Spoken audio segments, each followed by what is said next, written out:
দীর্ঘদিন চিকিৎসা শেষে লন্ডন থেকে দেশে ফিরছেন দেশনেত্রী বেগম খালেদা জিয়া, গণতন্ত্রের মা, আপসহীন নেত্রী, যিনি আজকের দেশে ফিরছেন।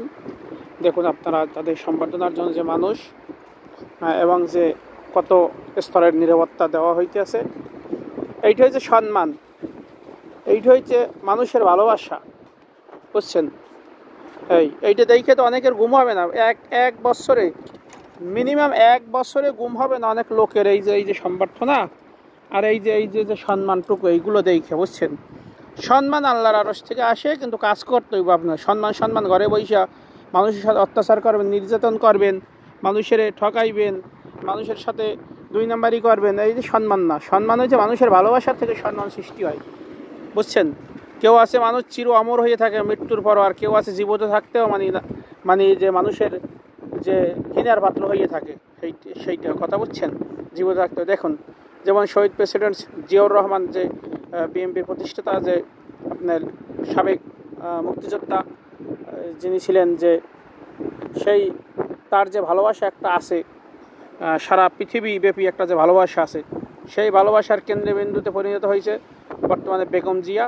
এই ভালোবাসা ওইখান থেকেই সৃষ্টি, যার জন্য এরপর দেশনায়ক তারেক রহমান, যিনি পরবর্তী প্রধানমন্ত্রী ইনশাল্লাহ, আশা করা যায়। বাকিটা যদি জনগণ তারা চায়, জনগণের আস্থা যদি অর্জন করতে পারে, যদি কাজ করতে পারে, অবশ্যই কেউ ফিরে দিতে পারবে না। বাকিটা আল্লাহর ইচ্ছা, আল্লাহ যদি সহায় থাকে। তা বন্ধুরা, এখান থেকে শিক্ষা নেবেন, মানুষের ভালোবাসা ক্ষমতা বেশি না।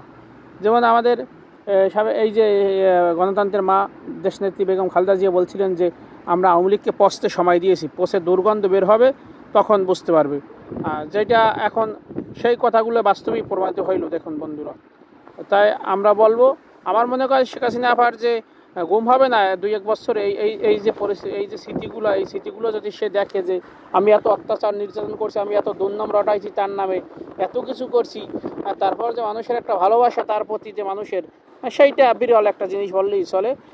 বাংলাদেশের যে মানুষের যে আস্থার কেন্দ্রবিন্দুতে, ধর্ম বর্ণ আপনার দলমল নির্বিশেষে, আওয়ামী লীগেরও আস্থার কেন্দ্রবিন্দুতে আছে মিনিমাম আপনার যে ধরেন আপনি 50-60% সে যে বেগম জিয়াকে ভালোবাসে, দেশনেত্রী বেগম খালেদা জিয়াকে ভালোবাসে, তিনি আপসহীন। তিনি বলছে আমার বাংলাদেশ ছাড়া কোনো ঘর নাই, সেইটা আপনারা জানেন। কিন্তু কেন বলবো আওয়ামী লীগেরও ভালোবাসার বাধ্য? আওয়ামী লীগ 300 সংসদ সদস্যের ভিতরে সবাই কিন্তু খারাপ ছিল না। এইরকম যে আওয়ামী লীগের যদি লক্ষ লক্ষ ভোট থাকতো, লক্ষ লক্ষ মানুষ সবাই তো আর খারাপ না।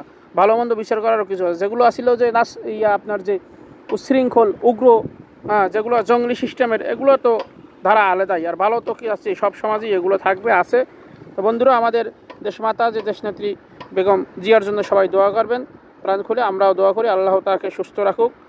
ধন্যবাদ।